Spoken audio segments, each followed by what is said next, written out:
The Young and the Restless Recap Monday Full Update, the 15th of June, 2026. Hey guys, welcome back to the channel. It is a rainy, miserable Tuesday here, and I am running on way too much coffee and zero sleep. But we need to talk about what is happening in Genoa City right now. I've been staring at my screen for like 6 hours trying to make sense of this mess, and I'm just so exhausted, but I honestly can't stop thinking about it. Grab a snack because we have a lot to unpack today. So let's just dive right into the absolute dumpster fire that is Jack Abbott's life right now. Kyle comes into the room asking if Jack has heard anything from Diane since that Maryland fundraiser they all went to. And Jack has to admit he hasn't. Her car has literally been sitting in the parking lot for 2 whole days. 2 days. And she hasn't shown up for work at all. Jack tells Kyle that Diane isn't just hiding from them, she is straight up missing. And honestly, Jack's brain immediately goes to the darkest possible place. And can you blame him? He remembers that horrific moment when Diane caught him in bed with Patty Williams on the yacht. I mean, what a disaster that was. We all remember that, right? The writers just love bringing up that yacht incident. It's like, Jack, you really messed up big time there. And now he's terrified that Patty has done something to his wife. But then Detective Burrows shows up at the Abbott mansion, because of course he does. Cops always show up when things are already tense. Burrows starts asking questions like, did Diane just wander off on her own? Did she leave on purpose? And Jack is just adamant. No, absolutely not. He immediately points the finger straight at Patty Williams.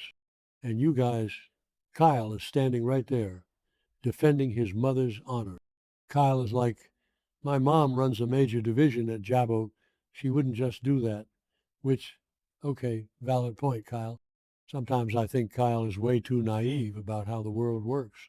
But here he's actually making sense. Diane loves her job. She loves her power at Jabu. She wouldn't just abandon her car for 2 days unless something was very, very wrong. Meanwhile, across town, we have Patty Williams doing exactly what Patty Williams does best, being incredibly shady and ruining lives. She is sitting at a cafe in the park, meeting with this doctor, Lawrence Markham, and she is literally handing him a cash envelope, a thick envelope of cash. Who does cash drops in a public park cafe in Genoa City? Do these people not know about Venmo or offshore accounts? Anyway, Patty asks him how things went, and Dr. Markham is all smug, saying it went as smoothly as expected, and she'll be happy with the results. What results? It's just so creepy. It makes my skin crawl just thinking about what they are plotting. But here is the absolute best part of the whole episode. Tracy Abbott. Protect Tracy at all costs. Tracy is just chilling at the cafe, sees Patty, and immediately goes into full spy mode. She literally hides behind a pillar. A pillar. I was screaming at my TV. Tracy pulls out her phone, calls Jack, and is like, Patty is here with a mysterious man, and they are plotting something evil. I know it for a fact. I love how Tracy doesn't even hesitate. She just knows Patty is bad news. Tracy is the moral compass of this family, honest. He doesn't have time for Patty's games.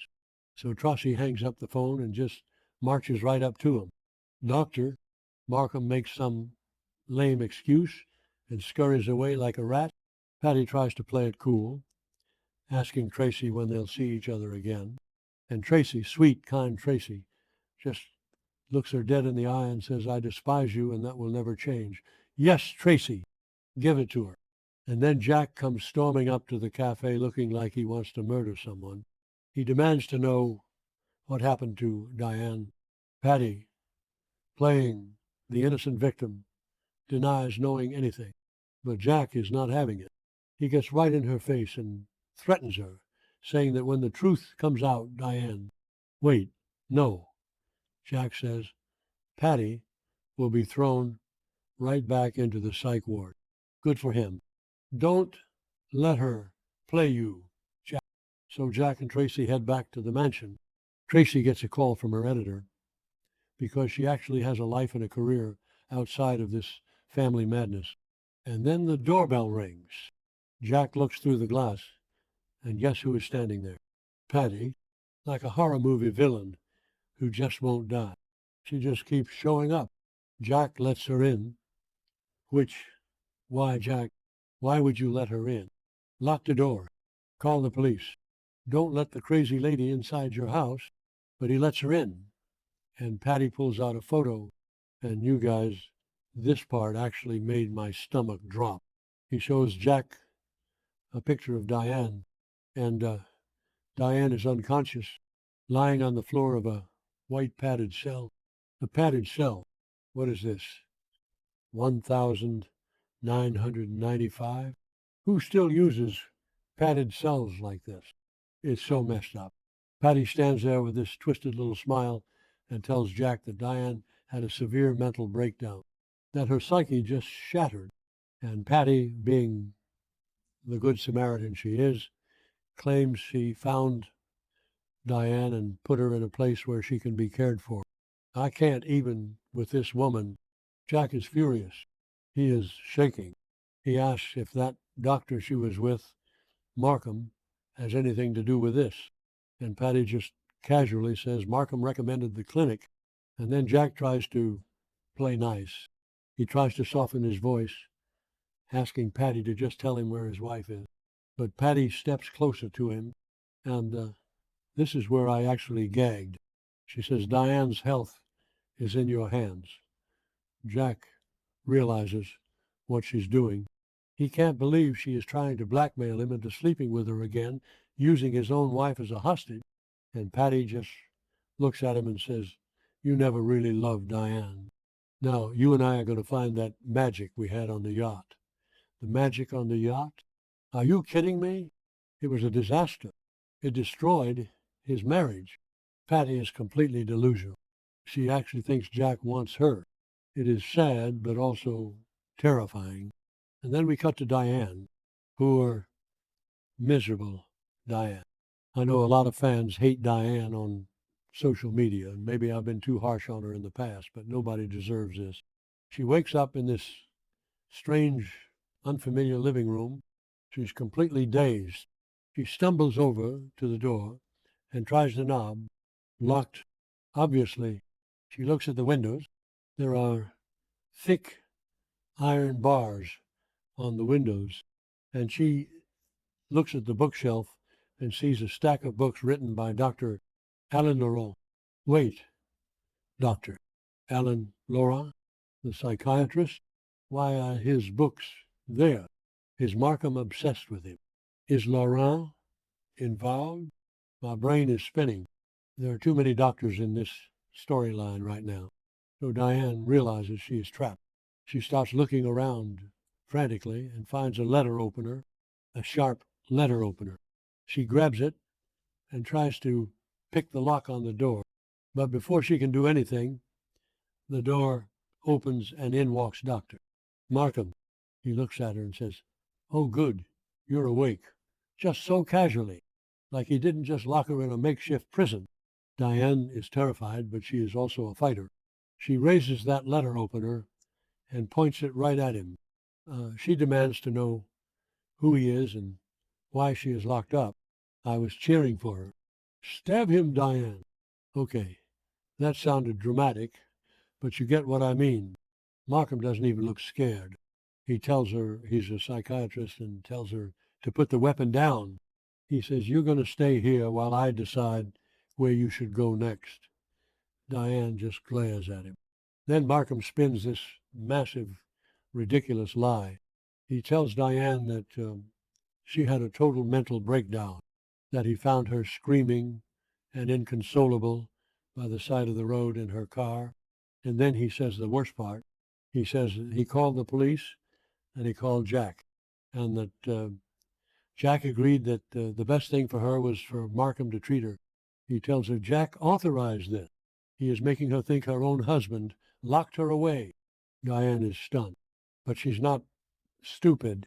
She says she agrees they need to find the cause of her breakdown, but she wants to go to a real clinic. She screams, I don't want to be in this house another minute. Let me go right now. And that's where the scene ends. Just a massive cliffhanger. But let's zoom out for a second. Let's talk about the bigger picture here. We know from last week, from the spoilers, that Victor Newman is the one who originally kidnapped Diane. He had her in a dark room with a mask on, trying to brainwash her. So how does Dr. Markham fit into this? Is Victor paying Patty? Is Victor paying Markham? Honestly, it feels like Victor is using Patty as a massive smokescreen. Think about it. If Jack thinks Patty kidnapped Diane, he won't look at Victor. Victor is a mastermind. He probably hired Markham, set up this fake padded cell photo, and fed the whole plan to Patty just to torture Jack. Or maybe Patty is just a wild card who stumbled into Victor's plot and is running her own side hustle. Either way, this storyline is so chaotic. It feels like classic Y&R, but also so much darker. Jack is being forced to choose between sleeping with his psychotic ex or letting his wife rot in a fake asylum. And Diane is trapped with a quack doctor who claims her own husband betrayed her. What were the writers thinking making Jack go through this again? I mean, I love the drama, but come on, give the guy a break. And Kyle is going to lose his mind when he finds out the truth.